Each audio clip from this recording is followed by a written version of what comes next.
বিলুপ্তপ্রায় প্রাণী মৃত্যুর ঘটনায় এবার রীতিমতো চাঞ্চল্য ছড়িয়েছে নদিয়ার শান্তিপুরে। নদিয়ার শান্তিপুরের একটি এলাকা যেখানে পৌরসভার ময়লা ফেলার জায়গা রয়েছে, সেখান থেকে এই প্রাণীর দেহ উদ্ধারের ঘটনায় চাঞ্চল্য ছড়িয়েছে। বন দপ্তরের আধিকারিকরা মৃতদেহ উদ্ধার করে ময়নাতদন্তের জন্য পাঠিয়েছে।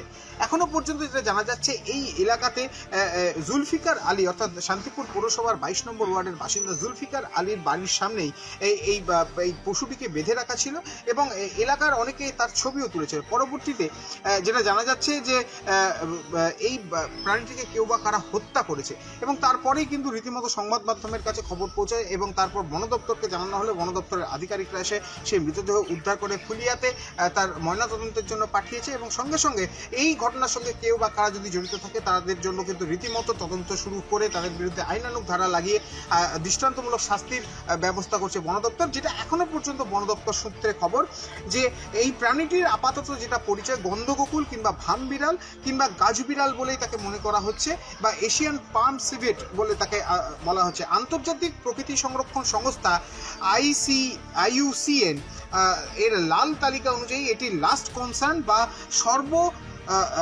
সর্বনিম্ন বিপন্ন শ্রেণীভুক্ত একটি প্রাণী এবং জনসংখ্যা এখনো তুলনামূলকভাবে অনেকটাই কম, অর্থাৎ এই প্রাণীর সংখ্যা অনেকটাই কম। 1972 সালের বন্যপ্রাণী সংরক্ষণ আইন, সেই আইন অনুযায়ী এই প্রাণীটি এখন পুরোপুরি সুরক্ষিত প্রাণীর অন্তর্গতর মধ্যে পড়ে। এর ফলে এই প্রাণী হত্যা করাকে কেন্দ্র করে এবং যে ধারা রয়েছে তা কিন্তু রীতিমতো লাগু করা হচ্ছে এবং এই ঘটনার সঙ্গে কে বা কারা যুক্ত তার তদন্ত শুরু করেছে বন দপ্তর। তবে এই দিনে দুপুরে এই ঘটনা কে ঘটেছে তার জন্য ইতিমধ্যে তদন্ত শুরু করেছে শান্তিপুর প্রশাসনকে নিয়ে বন দপ্তরের আধিকারিকরা।